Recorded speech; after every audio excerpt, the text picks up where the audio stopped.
up, people of YouTube? How are you today? It's me, Abby, and today I gotta say something first. Like, this is gonna sound weird, but I'm ending the Rainbow series. I know I said I was gonna do like a black and white look, you know, to end everything off, but the thing is, I can't pull it off.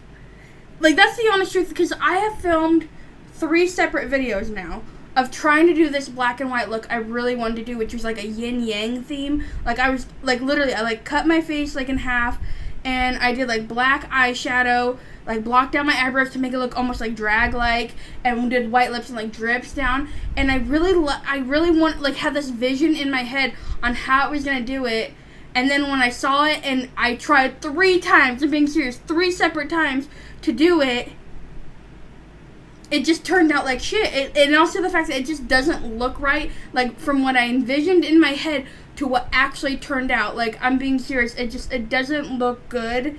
And I'm kind of ashamed of myself because I was really trying. Like, I even ruined one of my glitters. It has black all up in it. And this is a Stila glitter, guys. Like, now I can only use it if I do black eyeshadow or something.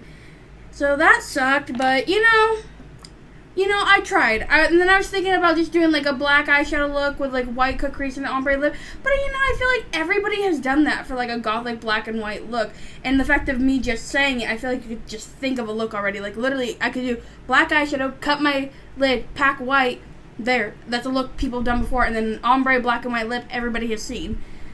I tried. And you know what's the worst part? I bought water-based face paints to use with this. And they're shit. I paid $40 for these. But I tried. You know, so I'm ending the Rainbow series off early. You know, I'm not going to do a black and white look. A little disappointed in that. But, you know, it's life. But I am happy of where I did leave off because of the fact that the purple look, in my opinion, did come out really good. Even though I had a few flaws in there. I hope you guys enjoyed the Rainbow series. It does mean a lot to me that you guys stuck around to watch it because I know it was a little, like, different than how my normal videos are. And the fact is, too, I kind of miss filming my other videos because I like doing reviews more than, like, tutorials or, like impressions. I don't know, you know what I mean. But today is a completely different video than anything I'm talking about right now because a couple weeks ago, more like a month ago, I made a comment on my makeup Instagram, which, by the way, if you're not following, link in the description below. It's where I post all my makeup, like all the products, blah, blah, blah. But anyways, I did a poll, like, what video you wanted to see first. Full face of makeup I completely forgot about, or showing you all my art and telling you the meaning of it. And by a 51 to 49 vote, showing my art won. And so that is what we're going to be doing today. So I'm going to get a couple of my pieces. I'm going to scoot back and let's do this, guys. Warning, some of the following images you're about to see contain graphic imagery that might be disturbing to some viewers. Viewer discretion is advised for some of these art pieces. Okay, for my first piece I'm going to show you, I don't know why I'm so weirded out to show you guys my art. Because, just to let you know, some of the pieces I'm going to be showing you, I did 3D, like, sculptures, and then I also did, like, paintings. And I do feel like I'm better with, like, ceramics, like, sculpting, than I am, like, painting on a 2D surface, just to let you guys know. But I am going to show you a lot of my 2D paintings and just a couple of my 3D works, just because of the fact that a lot of them are not here. And just to let you know that some of my pieces aren't here, because now that I live with my mom, a lot of them were, like, at my dad's, but also some of them are at my grandma's, and some of them are at other family members' house. Because a lot of my family members, they took a lot of my pieces. It's a long story. Let's just get on with the video. The first piece I'm going to show you is my painting called Ominous. This one actually took me a long time to make, which it seems like it's just simple, you know, it's not, like, the most, like, you know, detailed piece. But it took me a long time. It took me about, like, 2-3 weeks to do, just because of the fact that you see these, like, little ripples in the back right here. I did that with a water-based color, a water-based acrylic, and I know that sounds weird, but I have this, like, this paint that comes off with water, a water paint. I don't know what to say. They're weird, like, child paint, and I put it on my hands so that it's a very sheer paint. And I did this after I had did the gradient of the pink and the orange and the purples and the maroons right here. And then for several weeks, I took like this like very Barney purple sheer paint and a sheer pink paint, and I literally would get a shit ton of my hands, smush it up, and just stamp it. And I did this like literally over like 60 times because it was really, this paint, I'm not even joking, it's super sheer. Not a lot of color comes off on it. So to get this, it took me like 5-6 separate times of doing like the stamping, and because of the fact that I had so much paint just sitting on the canvas, it did take a long time to dry, so I'd have to wait like 3-4 hours at a time for it to dry and then go in. And then I really wanted to do like I don't know what these trees are called. Like, it's a tree that was by my grandma's house. Like, it looked like, it kind of smells like sage, like a sage tree. And there was one where I really thought the idea of like an old-fashioned like rope swing, and it's like this dark background, it brings like an ominous feel, because like these trees to me are both extremely beautiful but at the same time very scary and ominous. So that's what I really wanted to base it off, and also the fact that it just kind of reminds me of like being at my grandma's house, because at my grandma's house we never had like a rope swing, but we had a tree like this in the back that me and my brother would always play by. So I really wanted to, you know, capture it in a painting, and that's what I did.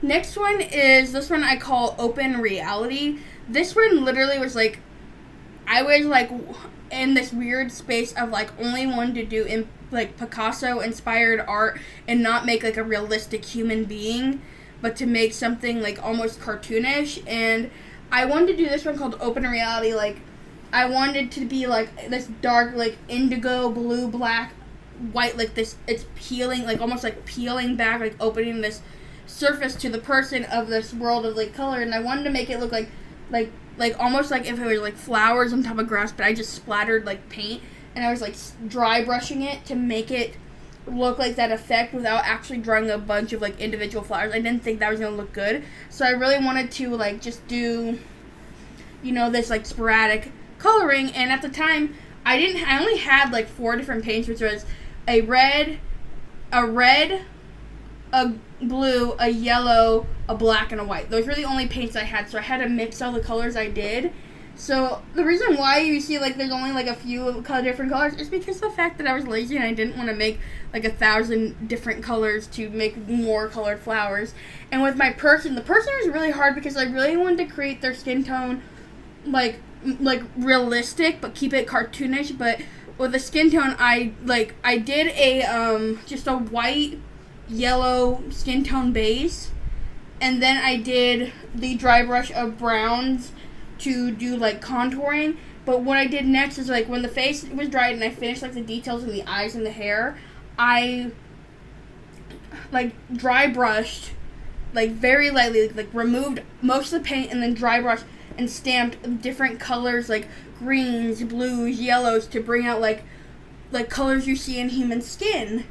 And the lips, I wanted to keep them like really like dark and beautiful and like that beautiful like plum color. I don't know, I wanted to create also this person looking like very androgynous. Like whoever this person is, they have beautiful big feminine lips, they have a contour cheek, there's a little bit of blush, but they have a balder head, they have bushy eyebrows but yet beautiful lashes and a stare. Like, you know, I wanted to create just something that, like, the reason why it's called Open Reality is like to open your mind to different things, different worlds, different colors, different ideas. Like, that's what this painting represents and what it means to me. This one right here is actually one of my favorites, even though it's very morbid. This is called Human Fascination. I created this painting because I saw this one piece. I can't remember who the artist is called. I would have to look them up, but they did a piece of a male torso, but it was like a sculpture of a male torso that was cut and on display, and it had like plastic blood. Like, I can't explain it. Like, I need to find the artist again, because I painted this like almost a year ago. No, actually a little bit over a year ago. This painting is a little bit on the older side, but when I painted this piece, I wanted to take inspiration from that artist, but in my own way, and I call it Human Fascination because we have this beautiful like blue sky, but this is like a pool of blood. Obviously it's red, it's her blood. And the reason why I called it Human Fascination is because we as a society are fascinated. We as a society are fascinated with the morbid, the human body, stuff like that. And I know that I did a female body instead of a male body due to the fact that, females tend to be more objectified and we tend to see more beauty in their body versus a male body. Like, that's what I wanted to, like, do and, like, create. And also the fact that, because there's no head, we don't know who she is. There are no arms, so we can't take her fingerprints. And there's not the rest of the body, so we can't, like, see how tall she was. Like, that's what I wanted to do. And that's why it's called Human Fascination. We wanted to know more of who she was, but there's not a lot we can go off of. So that's why I created it, and I wanted to, that's why I said in the beginning there was going to be some graphic imagery because, some of these pieces, I do like darker art. I am what I would prefer to see, like, a very, like, morbid person. Like, you guys know me, I like the scary stuff. That's why I painted this. I wanted to do something scary. And the funny thing is, I tried selling this and I had an offer, but they wanted to give me, like, half the price I was selling it for. Because what I do is, when I sell some of my pieces, I go off, like, the price of all the paint and the brushes and all that I had paid for, the amount of time that it took me to paint it, and how much effort I truly believe I put into it. And for me, this piece took me, not even joking, I would say about a week and a half, and I had it priced around like $40, and somebody wanted to give me $15 for it, and I'm like, no! I paid like $15 just for all the paint and supplies, and I spent like 3 hours each day painting it to make it look like this. So, no. This is my most recent painting I've done. It is this one. I haven't given it a name yet, but I was also copying an artist because I found inspiration and I really wanted, like, this thing hung up in my room. It's supposed to represent, like, mental illness and how it affects certain people. And I'm laughing because okay, guys, I'm not laughing. I'm sorry. I'm laughing because I had a hiccup and a burp that came out, and it made me, like, my voice is cracking because of it, and I thought that was funny. I'm not laughing because of what I was just saying, but it's meant to actually be, like, sideways like this. Like, a lot of people would hang it like this, but I wanted it like this, because I wanted it to be sideways, so the person is, like, looking at you, like over your bed. Like, I'm gonna hang it over my bed soon. So I literally just did this 2 days ago, and I did this in one sitting, and I think you can tell I did it in one sitting. It's not my best work. I really wanted to create the hands, like, kind of like, I don't know, like, non-human like, and I did that, but at the same time they kind of also just look like weird penises, in my opinion, and that's not what I was going for, and I don't know how to fix it, but I like the color story that I did. I'm really proud of that because it did take me a long-ass time to get all these colors because I was working with a lot of black, and when you do have, like, a black, like, background and stuff, it's hard to add color to it to make it pop, obviously, because black is really dark. But, I'm actually really proud with how it came out. It's not meant to be realistic at all, obviously. It's just meant to be, like, just you're batshit crazy. And I haven't given it a name yet, but when I do find a name, I will let you guys know. Okay, now I'm going to show you guys a couple of my 3D pieces, starting off with my babushka woman I made right here. She was actually the first figurine I ever made when I was in ceramics. And when I was in ceramics my first year, I kind of just stuck with what our teacher was, my teacher was telling me to do, like, for our assignments. Like, we made masks, and then we made, like, hands. And when we had, like, free-for-alls from making, like, bowls or whatever, I saw one of her figurines that she had made, and I really got inspired to make my own, but I really wanted to make, like, scary ones, obviously. Because a lot of my art was really scary. Trust me, you're going to see more right now. But this one in particular, I really wanted to have, like, this old, like, Russian woman. Like, I don't know why, but, like, I have this weird thing with, like, Russian art and, like, old Russian ladies, and I really wanted to create this one, so I called her the babushka woman, because I was thinking about, like, how, like, kind of like an old Russian grandma would look, if that makes sense, and I wanted to make her morbid, like, almost like an Annabelle doll, kind of like, that's why she has, like, the really red cheeks. Her skin is gray because she's meant to be, like, a zombie, or, like, dead, her hair has like this white gray on it. She does have some hair that did break off, which sucks. But yeah, and also if she looks a little like dull, it's because she's a little dusty right now. I haven't had time to clean her. It's hard to clean this because of the fact that she does have acrylic paint on her, and that's it. And cleaning acrylic paint, you have to be really careful because even water will strip it, and you don't want to strip off paint off, hard ceramic. And then with the face right here, she's like, for me in the backstory, she's holding the head of her dead son. And that's why their faces kind of look similar. I tried to make her lips a little bit bigger than the one on this, like that face. That my teacher literally was like told me how proud she was because the face looks like a real like dead face. That's what I've always gotten, and she's one of my favorite pieces I've ever made. Like I really love her. She's terrifying. And funny thing is, my mom has this in her room, like on her cabinet, just stares down at her. So I love that. I never gave this one a name, but it's a hand that's meant to be like coming out of the dirt, grabbing a face. And I'm trying to be really careful holding this. This is also very dusty, but what I did with this one, the meaning behind this one is that it's supposed to be like, how somebody else always has a hold of you, dead or alive. It's supposed to be like how, it's hard to explain. I'm going to put it down real quick just so I can explain it, because it's heavy.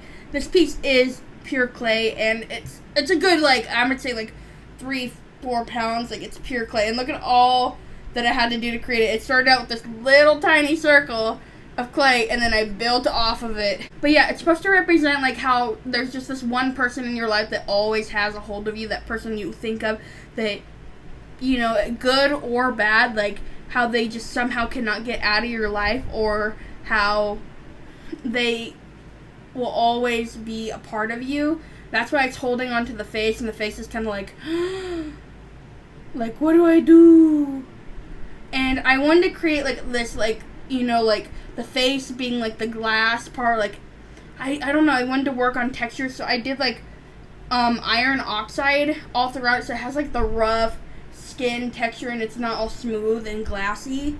But with the face, I wanted to keep it smooth and glassy. But I also made I put the glass stuff in the nails because I really wanted the nails to look kind of pretty. But this is part of it. So yeah. Next up, we have my vulnerable girl. This one is actually my favorite piece I ever made, and it's because of the fact that she was an accident. Let me give a little backstory before I tell you the meaning behind her.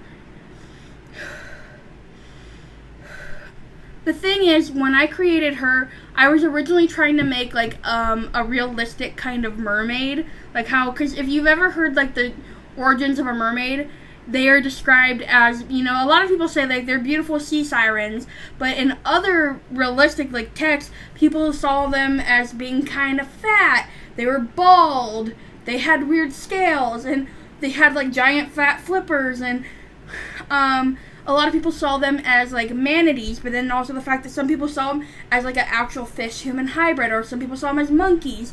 But I wanted to go off the fish-human hybrid thing and not half human, half fish kind of deal, make it one big thing. So I was working on the tail separate and the human next, so then at the end I could connect them together.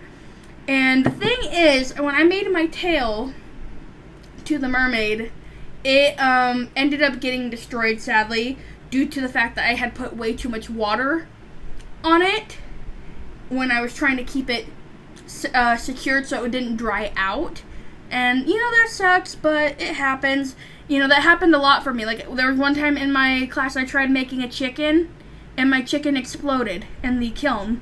There's a lot of things that happens, in ceramics that you just can't control. But anyways, when I was also creating her, when I tried, putting her on to the body, I realized, oh shit, she's way too big and way too brawny for the body. So I decided to put her aside because I already had put so much work into her that I'm I can't just scrap her and throw her away. So what I did is I put her to the side for now, And I was thinking, what was one thing I really wanted to do? I wanted to express vulnerability. Because I, in high school, was like a very, like, depressed, like, weird. I'm just gonna say I was a depressed, emo teenager, going through a lot of stuff, and I kind of wanted to show it in this piece called Vulnerable. The vulnerable girl. I even wrote it at the bottom. Vulnerable girl is supposed to represent all of our insecurities. Like how she's naked, her body is sinking, that's why there's not a bottom half to her. Her body is cracking because because of the fact that, we all feel like we're gonna crumble inside. And, she's hairless because a lot of girls feel like their hair is their biggest strong suit. Even though, you don't really need hair to look beautiful. I'm just saying that. But I wanted to purposely, like, not put hair on her because I wanted to show that. And also the fact that I wanted to add the dramatics of adding the cracks going up to her head and only giving her one ear. There's a few cracks on her face. I'm trying to get good lighting. A few cracks on her face. And also the fact that her body is exposed. She is naked. And she has one arm missing. The thing is, I did have two arms, and it was, like, hugging like this, and it was supposed to represent, like, her trying to hold herself together. Like, she's not covering her boob, she's just trying to hold herself together, from completely breaking apart. 'Cause, like, look at her back, too. I forgot to show the back. But the thing is, when it went into the kiln, there was an air bubble in the arm, and it ended up exploding off. Thankfully, the entire thing didn't explode, but I decided to work with it and just make it look like that is part of her that has broken off. It kind of worked in my favor, because I love how she turned out. She is my favorite piece of all time. Sadly, she has broken throughout the years, and we fixed her with glue, but, she's still my favorite piece. I look at her, she's my favorite piece next to one I'm gonna have to show you guys later because it's not here. It's my Russian. It's another Russian themed art piece, but I don't know what it is about her. But I look at her and I feel like I see me. And now I'm getting all emotional. This is gonna be the last piece I'm gonna show for now, because I am getting really tired and I have so much to fucking do today still. So this is going to be the last one I'm showing. This is called Expectations versus Reality. And for this one, I really wanted to keep it abstract. Like, I love abstract painting. I like when it has to make your mind think of what it's about. And a lot of people are just thinking, like, how just black and white covering, just some color. Some people might see that. But for me, I wanted to go off the fact that, as kids, we see the world in every single color. We see different things. It's supposed to be like the painting is kind of shitty because it's like a kid did it. It was just kids like doing like little blocks and squares and, just having fun with it. And then here comes this rush of like adulthood, of black and white, of what society and like the world wants you to be. And I love how this came out. The black and white, just like it covered the colors so well, and there's just this beautiful like marbling effect to it, and the texture as it comes down, like, yeah, this is actually the world right now. It's like this or this and not all of this that you want. So that's why I did it like that. Some people see it differently, which I don't mind. That's the thing again I love about art. It's open to interpretation. So yeah, this is going to be the piece I end on. Tell me what you guys think down below. I would love to know your guys' thoughts and opinions. Well, I hope you guys enjoyed this video of me showing you a little bit of my art. Tell me what you guys think. I really do want to know your guys' thoughts and opinions. I'm also a little bit nervous to know your guys' thoughts and opinions. But, yeah, I hope you guys really enjoyed this video. You guys kind of picked it, but anyways, remember to leave a like, comment down below, and subscribe to my channel. I don't know what that was, but yeah. Also, check all my links down in the description below for all my socials, and you guys have a great day now. Bye!